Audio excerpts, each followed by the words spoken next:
Well, nandito naman po kami sa WhatsApp Talk. Ako po si Dr. Benji Henson Jr., ang iyong host. Ngayon po, ang tatalakayin po natin, medyo doktor din sila, pero doktor sa mga ipin at saka sa panga. Ang pangalan po natin ngayon ang episode po natin, ang pangalan po Dentistry and Beyond. Hindi ba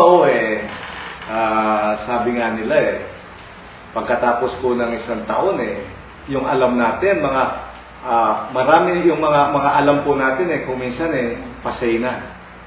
Hindi na po tinatanggap. Kanya kailangan po araw-araw, kailangan magbasa po tayo, kailangan gumawa po tayo para yung dunong natin, panay pong nandyan.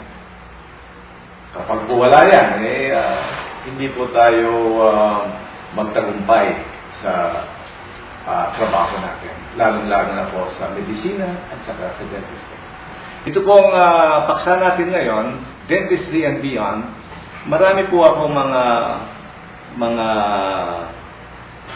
dentist that I'm going to interview of different spaces.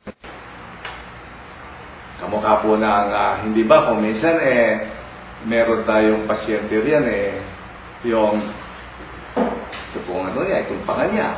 Kung minsan meron po siyang nagka-crack. Mga TM joint po yan. Kung minsan naman po, kung panga natin, medyo tabingi ng konti. Meron pong mga doctors sa dentistry na kaya rin pong gawin yan. Kamukha po ng mga iba naman, mga nag-isno. Yung pong mga iba naman, yung ang ipin po medyo madumi po ng konti at nagagawa nilang maputing-maputi. Yun ang tinatawag po natin aesthetic dentistry. Napakaganda po ng Dentistry and Beyond. Sana po nandyan lang po kayo. Enjoy the episode on Dentistry and Beyond.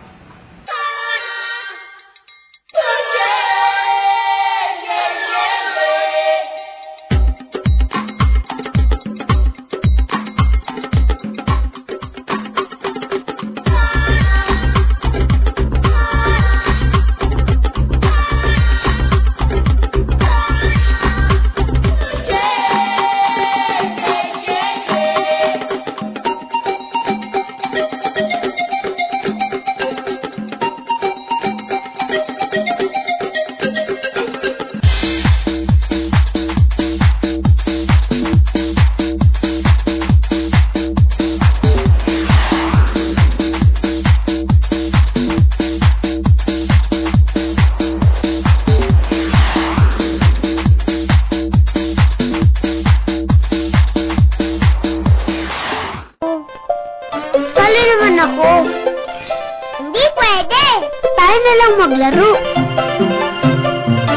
Mga bata, Roel, hotdog na! Yan lang! Binilang po. Wow!